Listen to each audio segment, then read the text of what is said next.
رقم 17 على التوالي في منافسة دوري الأبطال. هذا المناصر يتجه لكريستيانو، ماذا يهمس في أذن كريستيانو؟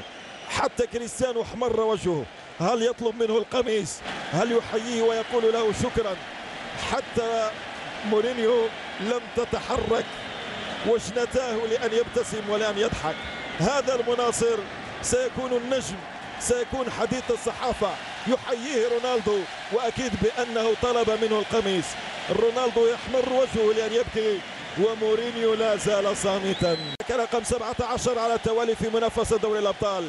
هذا المناصر يتجه لكريستيانو، ماذا يهمس في أذن كريستيانو؟ حتى كريستيانو احمر وجهه. هل يطلب منه القميص؟ هل يحييه ويقول له شكرا؟ حتى مورينيو لم تتحرك وجنتاه لأن يبتسم ولأن يضحك. هذا المناصر